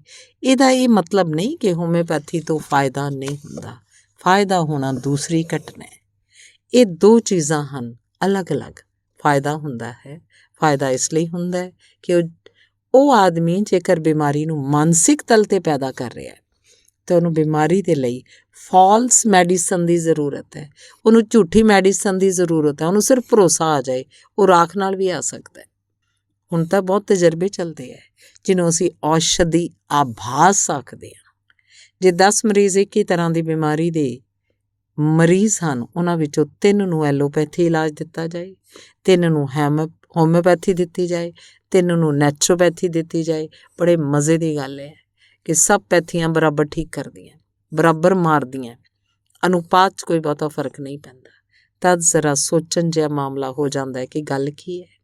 ਮੇਰੀ ਦ੍ਰਿਸ਼ਟੀ 'ਚ ਐਲੋਪੈਥੀ ਇਕੱਲਾ ਵਿਗਿਆਨਕ ਇਲਾਜ ਹੈ, ਪਰ ਕਿਉਂਕਿ ਆਦਮੀ ਵਿਗਿਆਨਕ ਹੈ, ਇਸ ਲਈ ਵਿਗਿਆਨਕ ਇਲਾਜ ਇਕੱਲਾ ਕੰਮ ਕਰਦਾ ਹੈ। ਐਲੋਪੈਥੀ ਇਕੱਲੀ ਵਿਗਿਆਨ ਦੇ ਢੰਗ ਨਾਲ ਆਦਮੀ ਦੇ ਸਰੀਰ ਨਾਲ ਸਲੂਕ ਕਰਦੀ ਹੈ, ਪਰ ਆਦਮੀ ਕਿਉਂਕਿ ਅੰਦਰ ਤੋਂ ਕਾਲਪਨਿਕ ਵੀ ਹੈ, ਪ੍ਰੋਜੈਕਟਿਵ ਵੀ ਹੈ, ਸੁੱਟਣਾ ਵੀ ਕਰਦਾ ਹੈ, ਇਸ ਲਈ ਐਲੋਪੈਥੀ ਪੂਰਾ ਕੰਮ ਨਹੀਂ ਕਰ ਪਾਉਂਦੀ। ਸੱਚ ਤਾਂ ਇਹ ਹੈ, ਜਿਸ ਮਰੀਜ਼ ਉੱਤੇ ਐਲੋਪੈਥੀ ਪੂਰਾ ਕੰਮ ਨਹੀਂ ਕਰ ਪਾਉਂਦੀ, ਉਹ ਮਰੀਜ਼ ਅਣਵਿਗਿਆਨਕ ਢੰਗ ਨਾਲ ਬਿਮਾਰ ਹੈ। ਬਿਮਾਰ ਹੋਣ ਦਾ ਮਤਲਬ ਕੀ ਹੈ? ਇਹ ਸ਼ਬਦ ਬੜਾ ਅਜੀਬ ਜਿਹਾ ਲੱਗੇਗਾ, ਕਿਉਂਕਿ ਵਿਗਿਆਨਕ ਢੰਗ ਦਾ ਇਲਾਜ ਹੋ ਸਕਦਾ ਹੈ, ਅਣਵਿਗਿਆਨਕ ਢੰਗ ਦਾ ਇਲਾਜ ਹੋ ਸਕਦਾ ਹੈ। ਮੈਂ ਤੁਹਾਨੂੰ ਕਹਿ ਰਿਹਾ, ਅਣਵਿਗਿਆਨਕ ਢੰਗ ਨਾਲ ਵੀ ਬਿਮਾਰ ਹੋਣਾ ਹੁੰਦਾ ਹੈ। ਅਸਲ 'ਚ ਜਿਹੜੀ ਬਿਮਾਰੀ ਮਨਸ ਦੇ ਤਲ ਤੋਂ ਸ਼ੁਰੂ ਹੁੰਦੀ ਹੈ ਅਤੇ ਸਰੀਰ ਉੱਤੇ ਆਉਂਦੀ ਹੈ, ਉਹ ਵਿਗਿਆਨਕ ਰੂਪ ਨਾਲ ਹੱਲ ਨਹੀਂ ਹੁੰਦੀ। ਇੱਕ ਇਸਤਰੀ ਨੂੰ ਮੈਂ ਜਾਣਦਾ, ਕੁੜੀ ਹੈ, ਉਹਦੀਆਂ ਅੱਖਾਂ ਅੰਨੀਆਂ ਹੋ ਗਈਆਂ, ਪਰ ਉਹ ਜੋ ਅੰਨਾਪਨ ਸੀ ਉਹ ਸਾਈਕੋਲੋਜੀਕਲ ਬਲਾਈਂਡਨੈਸ ਸੀ। ਉਹਦੀਆਂ ਅੱਖਾਂ ਸੱਚਮੁੱਚ ਹੀ ਅੰਨੀਆਂ ਨਹੀਂ ਹੋ ਗਈਆਂ। ਜਾਣਕਾਰਾਂ ਨੇ ਦੱਸਿਆ ਕਿ ਅੱਖਾਂ ਬਿਲਕੁਲ ਠੀਕ ਹਨ, ਲੜਕੀ ਧੋਖਾ ਦੇ ਰਹੀ ਹੈ, ਪਰ ਲੜਕੀ ਬਿਲਕੁਲ ਧੋਖਾ ਨਹੀਂ ਦੇ ਰਹੀ ਸੀ, ਕਿਉਂਕਿ ਤੁਸੀਂ ਉਸ ਨੂੰ ਅੱਗ ਵੱਲ ਨੂੰ ਤੋਰਦੇ ਹੋ ਤਾਂ ਅੱਗ ਵੱਲ ਚਲੀ ਜਾਂਦੀ ਸੀ, ਉਹ ਕੰਧ ਨਾਲ ਵੀ ਟਕਰਾਉਂਦੀ ਸੀ, ਸਿਰ ਵੀ ਭੰਨ ਲੈਂਦੀ ਸੀ। ਉਹ ਲੜਕੀ ਧੋਖਾ ਨਹੀਂ ਦੇ ਰਹੀ ਸੀ, ਉਹਦੀਆਂ ਅੱਖਾਂ ਸੱਚਮੁੱਚ ਹੀ ਅੰਨੀਆਂ ਹੋ ਗਈਆਂ ਸਨ, ਪਰ ਇਲਾਜਕਰਤਾ ਦੀ ਪਕੜ ਦੇ ਬਾਹਰ ਸੀ ਬਿਮਾਰੀ। ਮੇਰੇ ਕੋਲ ਉਹਨੂੰ ਲਿਆਏ, ਮੈਂ ਉਹਨੂੰ ਸਮਝਾਉਣ ਦੀ ਕੋਸ਼ਿਸ਼ ਕੀਤੀ। ਪਤਾ ਲੱਗਿਆ ਕਿਸੇ ਨਾਲ ਉਹਦਾ ਪ੍ਰੇਮ ਹੈ, ਘਰ ਵਾਲਿਆਂ ਨੇ ਉਹਦੇ ਪ੍ਰੇਮੀ ਨਾਲ ਉਹਦਾ ਮਿਲਣਾ ਜੁਲਣਾ ਬੰਦ ਕਰ ਦਿੱਤਾ ਸੀ। ਜਦ ਮੈਂ ਲਗਾਤਾਰ ਪੁੱਛਦਾ ਰਿਹਾ ਤਾਂ 2-4 ਦਿਨਾਂ ਬਾਅਦ ਉਹਨੇ ਦੱਸਿਆ ਕਿ ਮੈਨੂੰ ਤਾਂ ਸਿਵਾਏ ਉਹਦੇ ਹੋਰ ਕਿਸੇ ਨੂੰ ਦੇਖਣ ਦੀ ਇੱਛਾ ਨਹੀਂ। ਇਹ ਸੰਕਲਪ ਕਿ ਸਿਵਾਏ ਉਹਦੇ ਹੁਣ ਦੇਖਣਾ ਹੀ ਨਹੀਂ ਹੈ ਕਿਸੇ ਨੂੰ, ਇੰਨੀ ਤੀਬਰਤਾ ਨਾਲ ਜੇਕਰ ਮਨ 'ਚ ਸੰਕਲਪ ਉੱਠੇ ਕਿ ਹੁਣ ਉਹਦੇ ਸਿਵਾਏ ਦੇਖਣ ਦਾ ਕੋਈ ਅਰਥ ਹੀ ਨਹੀਂ ਰਿਹਾ, ਤਾਂ ਅੱਖਾਂ ਸਾਈਕੋਲੋਜੀਕਲੀ ਬਲਾਈਂਡ ਹੋ ਜਾਣਗੀਆਂ, ਅੱਖਾਂ ਅੰਨੀਆਂ ਹੋ ਜਾਣਗੀਆਂ, ਅੱਖਾਂ ਦੇਖਣਾ ਬੰਦ ਕਰ ਦੇਣਗੀਆਂ। ਇਹ ਅੱਖ ਦੀ ਐਨਾਟਮੀ ਨੂੰ ਦੇਖ ਕੇ ਨਹੀਂ ਸਮਝਿਆ ਜਾ ਸਕਦਾ, ਕਿਉਂਕਿ ਅੱਖ ਦੀ ਐਨਾਟਮੀ ਬਿਲਕੁਲ ਹੀ ਠੀਕ ਹੋਏਗੀ, ਅੱਖ ਦਾ ਯੰਤਰ ਬਿਲਕੁਲ ਹੀ ਠੀਕ ਹੋਏਗਾ। ਸਿਰਫ ਅੱਖ ਦਾ ਦੇਖਣ ਵਾਲਾ ਜੋ ਪਰਦਾ ਸੀ ਉਹ ਸਰਕ ਗਿਆ, ਉਹਨੇ ਹਟਾ ਲਿਆ ਆਪਣੇ ਹੱਥ। ਪਰ ਅਸੀਂ ਨਿੱਤ ਅਨੁਭਵ ਕਰਦੇ ਹਾਂ, ਸਾਡੇ ਖਿਆਲ 'ਚ ਨਹੀਂ ਹੈ, ਸਾਡੇ ਸਰੀਰ ਦਾ ਯੰਤਰ ਤਦੇ ਤੱਕ ਕੰਮ ਕਰਦਾ ਹੈ ਜਦ ਤੱਕ ਅਸੀਂ ਪਿੱਛੇ ਮੌਜੂਦ ਹੁੰਦੇ ਹਾਂ। ਮੈਂ ਉਹਦੇ ਘਰ ਦੇ ਲੋਕਾਂ ਨੂੰ ਕਿਹਾ, ਤੁਸੀਂ ਇੱਕ ਕੰਮ ਕਰੋ, ਮੈਂ ਸਮਝਦਾ ਉਹਨੇ ਸੋਚਿਆ ਸੀ ਕਿ ਉਹਦੀਆਂ ਅੱਖਾਂ ਜਿਹਨੂੰ ਦੇਖਣ ਦੀ ਖਾਤਰ ਹਨ, ਜੇ ਤੁਸੀਂ ਉਹਨੂੰ ਦੇਖਣ ਨਹੀਂ ਦਿੱਤਾ ਤਾਂ ਉਹਨੇ ਪੋਸੀਬਲ ਸੁਸਾਈਡ ਕਰ ਲਈ ਹੈ। ਅੱਖਾਂ ਨੇ ਆਤਮ ਹੱਤਿਆ ਕਰ ਲਈ ਹੈ। ਹੋਰ ਕੁਝ ਨਹੀਂ ਹੋ ਗਿਆ, ਅੰਸ਼ਕ ਆਤਮ ਹੱਤਿਆ ਵਿੱਚੋਂ ਗੁਜ਼ਰ ਗਈ ਹੈ ਇਹ ਲੜਕੀ। ਤੁਸੀਂ ਉਹਦੇ ਪ੍ਰੇਮੀ ਨੂੰ ਮਿਲਣ ਦਿਓ। ਉਹਨਾਂ ਨੇ ਕਿਹਾ ਇਸ ਨਾਲ ਅੱਖ ਦਾ ਕੀ ਸੰਬੰਧ ਹੈ?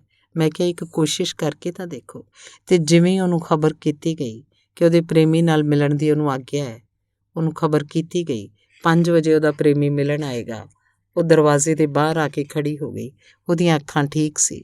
ਨਹੀਂ, ਇਹ ਧੋਖਾ ਨਹੀਂ ਹੈ, ਡਿਸੈਪਸ਼ਨ ਨਹੀਂ ਹੈ। ਹੁਣ ਇੱਕ ਨੌਜਵਾਨ ਖੇਡ ਰਿਹਾ ਹਾਕੀ ਜਾਂ ਫੁੱਟਬਾਲ ਦੇ ਮੈਦਾਨ 'ਤੇ, ਉਹਦੇ ਪੈਰ 'ਚ ਸੱਟ ਲੱਗੀ ਹੈ, ਖੂਨ ਵਗ ਰਿਹਾ ਹੈ, ਉਹਨੂੰ ਕੋਈ ਪਤਾ ਨਹੀਂ ਹੈ, ਸਭ ਨੂੰ ਦਿਖਾਈ ਪੈ ਰਿਹਾ ਹੈ, ਦੇਖਣ ਵਾਲਿਆਂ ਨੂੰ ਉਹਨੂੰ ਹੀ ਦਿਖਾਈ ਨਹੀਂ ਪੈ ਰਿਹਾ। ਫਿਰ ਖੇਡ ਬੰਦ ਹੋ ਗਈ। ਅੱਧੇ ਘੰਟੇ ਬਾਅਦ ਪੈਰ ਫੜ ਕੇ ਬੈਠ ਗਿਆ, ਚਿੱਲਾ ਰਿਹਾ, ਮੈਨੂੰ ਸੱਟ ਕਦ ਲੱਗ ਗਈ, ਬਹੁਤ ਦਰਦ ਹੈ। ਹੁਣ ਅੱਧਾ ਘੰਟਾ ਹੋ ਗਿਆ ਸੱਟ ਲੱਗੀ ਹੋਇਆ। ਕੀ ਇਹਦੇ ਪੈਰ 'ਚ ਸੱਟ ਲੱਗੀ? ਇਹਦੇ ਪੈਰ ਦਾ ਯੰਤਰ ਬਿਲਕੁਲ ਠੀਕ ਹੈ, ਕਿਉਂਕਿ ਅੱਧੇ ਘੰਟੇ ਬਾਅਦ ਉਹਨੇ ਖਬਰ ਦਿੱਤੀ। ਅੱਧਾ ਘੰਟਾ ਪਹਿਲਾਂ ਖਬਰ ਕਿਉਂ ਨਾ ਮਿਲ ਸਕੀ? ਉਹਦੀ ਅਟੈਂਸ਼ਨ ਉੱਥੇ ਮੌਜੂਦ ਨਹੀਂ ਸੀ, ਉਹਦਾ ਧਿਆਨ ਖੇਡ 'ਚ ਸੀ। ਧਿਆਨ ਇੰਨਾ ਸੀ ਕਿ ਖੇਡ 'ਚ ਕਿ ਪੈਰ ਵਿੱਚ ਹੋਣ ਲਾਇਕ ਕੋਈ ਧਿਆਨ ਦੀ ਮਿਕਦਾਰ ਨਹੀਂ ਬਚੀ ਜੋ ਪੈਰ 'ਚ ਦੌੜ ਜਾਵੇ। ਪੈਰ ਖਬਰ ਦਿੰਦਾ ਰਿਹਾ ਹੋਏਗਾ, ਪੈਰ ਦੀਆਂ ਨਸਾਂ ਨੇ ਝਟਕੇ ਦਿੱਤੇ ਹੋਣਗੇ, ਪੈਰ ਨੇ ਖੜਕਾਏ ਹੋਣਗੇ ਆਪਣੇ ਤਾਰ, ਪੈਰ ਨੇ ਆਪਣੇ ਐਕਸਚੇਂਜ ਨੂੰ ਖਬਰ ਦਿੱਤੀ ਹੋਏਗੀ। ਪਰ ਜੋ ਐਕਸਚੇਂਜ ਦੇ ਆਦਮੀ ਸੀ ਉਹ ਸੁੱਤਾ ਹੋਇਆ ਸੀ, ਉਹ ਗੂੜੀ ਨੀਂਦ 'ਚ ਸੀ, ਜਾਂ ਉਹ ਕਿਤੇ ਹੋਰ ਮੌਜੂਦ ਸੀ, ਉਹ ਐਬਸੈਂਟ ਸੀ, ਉਹ ਹਾਜ਼ਰ ਨਹੀਂ ਸੀ। ਅੱਧੇ ਘੰਟੇ ਬਾਅਦ ਜਦ ਆਇਆ ਵਾਪਸ, ਤਦ ਪਤਾ ਲੱਗ ਸਕਿਆ ਪੈਰ 'ਚ ਚੋਟ ਹੈ। ਹੁਣ ਤਾਂ ਹਿਪਨੋਟਿਜ਼ਮ ਨੇ ਪ੍ਰਯੋਗ ਕੀਤੇ ਹੈ ਕਿ ਅਸੀਂ ਸਮਝ ਸਕਦੇ ਹਾਂ ਕਿ ਧੋਖੇ ਦਾ ਕੋਈ ਉਪਾਅ ਨਹੀਂ ਹੈ। ਇਹ ਮੈਂ ਆਪਣੇ ਕੀਤੇ ਹੋਏ ਪ੍ਰਯੋਗਾਂ ਦੀ ਗੱਲ ਕਰ ਰਿਹਾ। ਜੇਕਰ ਠੀਕ ਤਰ੍ਹਾਂ ਨਾਲ ਸੰਮੋਹਿਤ ਵਿਅਕਤੀ ਦੇ ਹੱਥ ਵਿੱਚ, ਗਹਿਰੇ ਸੰਮੋਹਨ 'ਚ ਗਏ ਵਿਅਕਤੀ ਦੇ ਹੱਥ ਵਿੱਚ ਸਧਾਰਨ ਕੰਕਰ ਚੁੱਕ ਕੇ ਰੱਖ ਦਿੱਤਾ ਜਾਏ ਅਤੇ ਕਿਹਾ ਜਾਏ ਕਿ ਅੰਗਿਆਰ ਹੈ, ਤਾਂ ਸੁੱਟੇਗਾ, ਚਿੱਲਾਏਗਾ, ਚੀਕੇਗਾ ਕਿ ਮੈਂ ਸੜ ਗਿਆ। ਇੱਥੋਂ ਤੱਕ ਤਾਂ ਠੀਕ ਹੈ, ਪਰ ਹੱਥ ਉੱਤੇ ਛਾਲਾ ਵੀ ਆ ਜਾਏਗਾ ਤਦ ਦਿੱਕਤ ਸ਼ੁਰੂ ਹੋਏਗੀ। ਜੇਕਰ ਹੱਥ ਉੱਤੇ ਮਨ ਵਿੱਚ ਇੱਕ ਖਿਆਲ ਨਾਲ ਕਿ ਅੰਗਿਆਰ ਰੱਖ ਦਿੱਤਾ, ਛਾਲਾ ਆ ਸਕਦਾ ਹੈ, ਤਾਂ ਫਿਰ ਉਸ ਛਾਲੇ ਦਾ ਇਲਾਜ ਤੁਹਾਡੇ ਸਰੀਰ ਤੋਂ ਸ਼ੁਰੂ ਕਰਨਾ ਖਤਰਨਾਕ ਹੈ। ਇਸ ਛਾਲੇ ਦਾ ਇਲਾਜ ਮਨ ਦੀ ਤਰਫ ਤੋਂ ਸ਼ੁਰੂ ਕਰਨਾ ਪਵੇਗਾ। ਆਦਮੀ ਦਾ ਇੱਕ ਹੀ ਸਿਰਾ ਸਾਡੇ ਖਿਆਲ ਵਿੱਚ ਹੈ, ਇਸ ਲਈ ਅਸੀਂ ਹੌਲੀ ਹੌਲੀ ਸਰੀਰ ਦੀਆਂ ਬਿਮਾਰੀਆਂ ਤਾਂ ਘੱਟ ਕਰ ਲਈਆਂ, ਪਰ ਮਨ ਦੀਆਂ ਬਿਮਾਰੀਆਂ ਵੱਧਦੀਆਂ ਚਲੀਆਂ ਗਈਆਂ ਹਨ। ਹੁਣ ਤਾਂ ਜਿਹੜੇ ਬਹੁਤ ਵਿਗਿਆਨਕ ਭਾਸ਼ਾ ਵਿੱਚ ਸੋਚਦੇ ਹਨ, ਉਹ ਵੀ ਇੱਕ ਗੱਲ 'ਚ ਰਜ਼ਾਮੰਦ ਹਨ ਕਿ ਘੱਟ ਤੋਂ ਘੱਟ 50-50 ਦਾ ਅਨੁਮਾਨ ਹੋ ਗਿਆ ਹੈ ਕਿ 50% ਬਿਮਾਰੀਆਂ ਮਾਨਸਿਕ ਹਨ। ਹਿੰਦੁਸਤਾਨ 'ਚ ਨਹੀਂ, ਕਿਉਂਕਿ ਮਾਨਸਿਕ ਬਿਮਾਰੀ ਦੇ ਲਈ ਮਨ ਦਾ ਵੀ ਸਹਿਯੋਗ ਜ਼ਰੂਰੀ ਹੈ। ਹਿੰਦੁਸਤਾਨ 'ਚ ਅਜੇ ਵੀ 95% ਬਿਮਾਰੀਆਂ ਸਰੀਰਕ ਹਨ, ਪਰ ਅਮਰੀਕਾ 'ਚ ਅਨੁਪਾਤ ਵੱਧਦਾ ਜਾ ਰਿਹਾ ਹੈ। ਮਾਨਸਿਕ ਬਿਮਾਰੀ ਦਾ ਮਤਲਬ ਇਹ ਹੈ ਕਿ ਉਹਦਾ ਜਨਮ ਹੁੰਦਾ ਹੈ ਅੰਦਰ, ਫੈਲਦੀ ਹੈ ਬਾਹਰ ਦੀ ਤਰਫ। ਮਾਨਸਿਕ ਬਿਮਾਰੀ ਆਊਟਗੋਇੰਗ ਹੈ, ਸਰੀਰਕ ਬਿਮਾਰੀ ਇਨਗੋਇੰਗ ਹੈ। ਜੇ ਮਾਨਸਿਕ ਬਿਮਾਰੀ ਦਾ ਤੁਸੀਂ ਸਰੀਰਕ ਇਲਾਜ ਕੀਤਾ ਤਾਂ ਮਾਨਸਿਕ ਬਿਮਾਰੀ ਦੂਜਾ ਰਾਹ ਉਸੇ ਵੇਲੇ ਭਾਲੇਗੀ। ਇਸ ਲਈ ਮਾਨਸਿਕ ਬਿਮਾਰੀ ਦੇ ਸਿਰਫ ਅਸੀਂ ਝਰਨੇ ਬੰਦ ਕਰ ਸਕਦੇ ਹਾਂ। ਇੱਕ ਥਾਂ ਤੋਂ ਦੂਜੀ ਥਾਂ, ਦੂਜੀ ਤੋਂ ਤੀਜੀ ਥਾਂ, ਪਰ ਚੌਥੀ ਥਾਂ ਤੋਂ ਨਿਕਲੇਗੀ, ਪੰਜਵੀਂ ਥਾਂ ਤੋਂ ਨਿਕਲੇਗੀ। ਅਤੇ ਜਿਸ ਥਾਂ 'ਤੇ ਕਮਜ਼ੋਰ ਹਿੱਸਾ ਹੋਏਗਾ ਸ਼ਖਸੀਅਤ ਦਾ, ਉੱਥੋਂ ਨਿਕਲਣੀ ਸ਼ੁਰੂ ਹੋ ਜਾਏਗੀ। ਇਸ ਲਈ ਇਲਾਜ ਕਰਤਾ ਕਈ ਦਫਾ ਬਿਮਾਰੀ ਠੀਕ ਕਰਨ 'ਚ ਸਹਿਯੋਗੀ ਨਹੀਂ ਹੁੰਦਾ, ਇੱਕ ਬਿਮਾਰੀ ਨੂੰ 1000 ਬਿਮਾਰੀ ਬਣਾ ਦੇਣ 'ਚ ਸਹਿਯੋਗੀ ਹੁੰਦਾ ਹੈ। ਜਿਹੜੀ ਇੱਕ ਧਾਰਾ ਤੋਂ ਨਿਕਲ ਸਕਦੀ ਹੈ ਗੱਲ, ਉਹ ਅਨੇਕ ਧਾਰਾਵਾਂ ਤੋਂ ਨਿਕਲਣ ਲੱਗਦੀ ਹੈ, ਕਿਉਂਕਿ ਜਗ੍ਹਾ ਜਗ੍ਹਾ ਅਸੀਂ ਰੁਕਾਵਟ ਲਾ ਦਿੰਦੇ ਹਾਂ। ਧਿਆਨ ਮੇਰੇ ਲਈ ਦੂਜੇ ਧਿਰ ਦਾ ਇਲਾਜ ਹੈ। ਸੁਭਾਵਕ ਤੌਰ 'ਤੇ ਦਵਾਈ ਨਿਰਭਰ ਕਰੇਗੀ ਪਦਾਰਥ ਉੱਤੇ, ਧਿਆਨ ਨਿਰਭਰ ਕਰੇਗਾ ਚੇਤਨਾ ਉੱਤੇ। ਧਿਆਨ ਦੀ ਕੋਈ ਗੋਲੀ ਨਹੀਂ ਹੋ ਸਕਦੀ, ਹਾਲਾਂਕਿ ਕੋਸ਼ਿਸ਼ ਚੱਲਦੀ ਹੈ। LSD ਹੈ, ਮੈਸਕਲੀਨ ਹੈ, ਮਾਰੀਜੁਆਨਾ ਹੈ, ਹਜ਼ਾਰਾਂ ਉਪਾਅ ਚੱਲਦੇ ਹਨ ਕਿ ਧਿਆਨ ਦੀ ਵੀ ਕੋਈ ਐਸੀ ਗੋਲੀ ਬਣਾ ਲਈਏ। ਅਸਲ 'ਚ ਧਿਆਨ ਦੀ ਗੋਲੀ ਬਣਾਉਣ ਦੀ ਕੋਸ਼ਿਸ਼ ਉਹ ਪੁਰਾਣੀ ਜ਼ਿੱਦ ਹੈ ਕਿ ਅਸੀਂ ਇਲਾਜ ਬਾਹਰ ਹੀ ਤੋਂ ਕਰਾਂਗੇ, ਅਸੀਂ ਸਭ ਇਲਾਜ ਬਾਹਰ ਤੋਂ ਹੀ ਕਰਾਂਗੇ। ਜੇ ਅੰਦਰ ਚਿੱਤ ਵੀ ਰੋਗੀ ਹੋਏਗਾ ਤਾਂ ਵੀ ਅਸੀਂ ਇਲਾਜ ਬਾਹਰ ਤੋਂ ਹੀ ਕਰਾਂਗੇ, ਇਲਾਜ ਅਸੀਂ ਅੰਦਰ ਤੋਂ ਨਹੀਂ ਕਰਾਂਗੇ।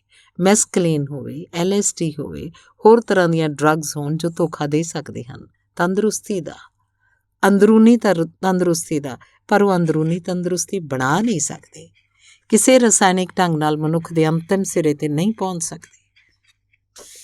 ਜਿੰਨੇ ਅਸੀਂ ਅੰਦਰ ਜਾਂਦੇ ਹਾਂ ਉਨੇ ਫਿਜ਼ੀਕਲ ਮੈਟੀਰੀਅਲ ਅਪਰੋਚ ਘੱਟ ਅਰਥ ਦੇ ਰਹਿ ਜਾਂਦੇ ਹਨ। ਨੌਨ ਮੈਟੀਰੀਅਲ ਅਪਰੋਚ ਕਹਿਣਾ ਚਾਹੀਦਾ ਹੈ, ਇੱਕ ਸਾਈਕਿਕ ਮਾਨਸਿਕ ਅਪਰੋਚ। ਲੇਕਿਨ ਅਜੇ ਤੱਕ ਨਹੀਂ ਪਾਇਆ, ਕੁਝ ਪੱਖਬਾਜ਼ੀਆਂ ਦੇ ਕਾਰਨ। ਮਜ਼ੇ ਦੀ ਗੱਲ ਹੈ, ਡਾਕਟਰੀ ਦੁਨੀਆ ਦੇ 2-3 ਮੋਸਟ ਆਰਥੋਡਾਕਸ ਪ੍ਰੋਫੈਸ਼ਨ ਵਿੱਚੋਂ ਇੱਕ ਹੈ। ਜਿਹੜੇ ਲੋਕ ਦੁਨੀਆ ਵਿੱਚ ਬਹੁਤ ਆਰਥੋਡਾਕਸ ਹਨ ਉਹਨਾਂ 'ਚ ਪ੍ਰੋਫੈਸਰਸ, ਡਾਕਟਰਸ ਮੋਢੀ ਹਨ। ਉਹ ਛੇਤੀ ਪੁਰਾਣੀਆਂ ਧਾਰਨਾਵਾਂ ਨਹੀਂ ਛੱਡਦੇ। ਉਹਦਾ ਕਾਰਨ ਵੀ ਹੈ, ਪੂਰੀ ਤਰ੍ਹਾਂ ਸੁਭਾਵਿਕ ਕਾਰਨ ਹੈ। ਵੱਡਾ ਸੁਭਾਵਿਕ ਕਾਰਨ ਤਾਂ ਇਹ ਹੈ ਕਿ ਡਾਕਟਰ ਅਤੇ ਪ੍ਰੋਫੈਸਰ ਜੇਕਰ ਛੇਤੀ ਪੁਰਾਣੀਆਂ ਧਾਰਨਾਵਾਂ ਛੱਡਣ, ਬਹੁਤ ਫਲੈਕਸੀਬਲ ਹੋਣ, ਤਾਂ ਪ੍ਰੋਫੈਸਰਸ ਬੱਚਿਆਂ ਨੂੰ ਸਿਖਾਉਣ ਵਿੱਚ ਮੁਸ਼ਕਿਲ ਪੈ ਜਾਏਗੀ। ਚੀਜ਼ਾਂ ਸਿੱਧ ਹੋਣੀਆਂ ਚਾਹੀਦੀਆਂ ਤਦ ਉਹ ਠੀਕ ਤਰ੍ਹਾਂ ਸਿੱਖ ਪਾਉਂਦੇ ਹੈ। ਤੈਅ ਹੋਣਾ ਚਾਹੀਦਾ, ਨਿਸ਼ਚਿਤ ਨਹੀਂ ਹੋਣਾ ਚਾਹੀਦਾ, ਤਰਲ ਨਹੀਂ ਹੋਣਾ ਚਾਹੀਦਾ, ਲਿਕੁਇਡ ਨਹੀਂ ਹੋਣਾ ਚਾਹੀਦਾ, ਠੋਸ ਹੋਣਾ ਚਾਹੀਦਾ ਹੈ। ਤਾਂ ਉਹਨਾਂ ਨੂੰ ਸਿਖਾਉਂਦੇ ਵਕਤ ਕੌਨਫੀਡੈਂਸ ਹੁੰਦਾ ਹੈ। ਪ੍ਰੋਫੈਸਰਾਂ ਨੂੰ ਜਿੰਨੀ ਕੌਨਫੀਡੈਂਸ ਦੀ ਜ਼ਰੂਰਤ ਹੁੰਦੀ ਹੈ ਉਨੀ ਚੋਰਾਂ ਡਾਕੂਆਂ ਨੂੰ ਵੀ ਨਹੀਂ ਹੁੰਦੀ। ਉਹਨੂੰ ਆਤਮ ਵਿਸ਼ਵਾਸ ਹੋਣਾ ਚਾਹੀਦਾ ਹੈ ਕਿ ਉਹ ਜੋ ਕਹਿ ਰਿਹਾ ਹੈ ਉਹ ਐਬਸੋਲਿਊਟਲੀ ਸਹੀ ਹੈ।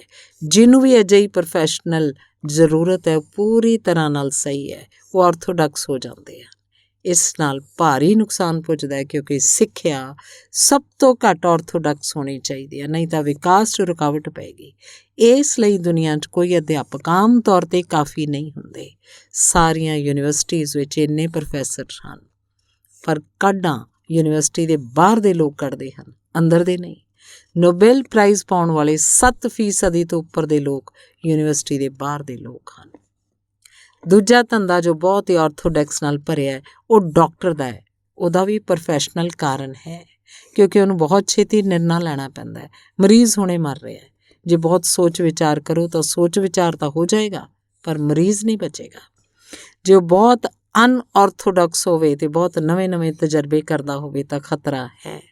ਤੁਰਤ ਫੁਰਤ ਜਿਹਨੇ ਜਵਾਬ ਲੱਭਣੇ ਹਨ ਉਹ ਹਮੇਸ਼ਾ ਪੁਰਾਣੇ ਗਿਆਨ ਉੱਤੇ ਨਿਰਭਰ ਹੁੰਦੇ ਹਨ, ਨਵੇਂ ਗਿਆਨ ਦੀ ਝੰਜਟ 'ਚ ਨਹੀਂ ਪੈਂਦੇ। ਜਿਹਨੂੰ ਫੌਰਨ ਰੈਡੀਮੇਡ ਜਵਾਬ ਚਾਹੀਦੇ ਹਨ 24 ਘੰਟੇ, ਉਹਨੂੰ ਹਮੇਸ਼ਾ ਪੁਰਾਣੇ ਗਿਆਨ ਉੱਤੇ ਨਿਰਭਰ ਰਹਿਣਾ ਪੈਂਦਾ ਹੈ। ਇਸ ਲਈ ਮੈਡੀਕਲ ਸਾਇੰਸ ਮੈਡੀਕਲ ਟੀਚਰਸ ਤੋਂ ਕਰੀਬ 30 ਸਾਲ ਪਿੱਛੇ ਚੱਲਦੀ ਹੈ।